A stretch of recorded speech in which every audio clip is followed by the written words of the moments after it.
Hi നമസ്കാരം. ടോക്കിലേക്ക് എല്ലാവർക്കും സ്വാഗതം കേട്ടോ. ഇത് നമ്മളെ വീട്ടിൽ മക്കൾ കളിക്കട്ടോ, നല്ല സന്തോഷത്തോടു കൂടി ഒരു ശനി ഞായറൊക്കെ ആയതുകൊണ്ട് നല്ല ആർത്തുല്ലസിച്ച് ആഘോഷിക്കുക.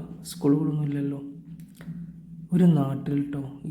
ഇതേ പ്രായമുള്ള കുട്ടികൾ സ്കൂൾക്കും പോകാൻ കഴിയാതെ ഒരു നേരത്തെ ഫുഡ് വയറ് നിറച്ച് കഴിക്കാൻ പോകട്ടെ, ഒരു നേരത്തെ ഫുഡിന് വേണ്ടിയിട്ട് വെയിറ്റ് ചെയ്യുന്ന ഈ പ്രായത്തിലുള്ള കുട്ടികളുണ്ടല്ലോ. രക്തത്തിൽ കുതിർന്ന് കിടക്കുന്ന ഒരു ജനത അല്ലേ, ഒരു ജനത, ഒരു നാട്ടിൽ, ഒരു രാജ്യം മൊത്തം ഇങ്ങനെ. ഇപ്പോൾ ചെറിയ കുട്ടിയൊക്കെ ഉണ്ടല്ലോ, ഇവൻ്റെയൊക്കെ പ്രായത്തിലുള്ള കുട്ടികൾക്ക് ചിലപ്പോൾ ഉമ്മമാരുണ്ടാവില്ല, അല്ലെങ്കിൽ വാപ്പമാരുണ്ടാവില്ല, അല്ലെങ്കിൽ ജ്യേഷ്ഠന്മാരുണ്ടാവില്ല, വീടുണ്ടാവില്ല. അങ്ങനെ പല പ്രതിസന്ധികളും ഏറ്റുവാങ്ങിയിട്ടുള്ള അങ്ങനെ കുറച്ച് കുട്ടികൾ. ആ കുട്ടികളോ വീഡിയോകൾ സോഷ്യൽ മീഡിയയിൽ കാണുമ്പോൾ സങ്കടങ്ങളാണ്.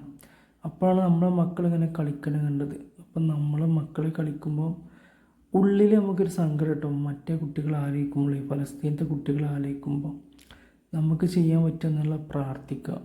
അതുപോലെ തന്നെ നമ്മളെ പ്രതിഷേധങ്ങൾ നമ്മളിതുപോലെയൊക്കെ അറിയിക്കുക. അത്രയൊക്കെ തന്നെ ചെയ്യാൻ പറ്റുള്ളൂ. അപ്പം താങ്ക് യു. എല്ലാവരും മനസ്സിലാക്കും വിചാരിക്കും.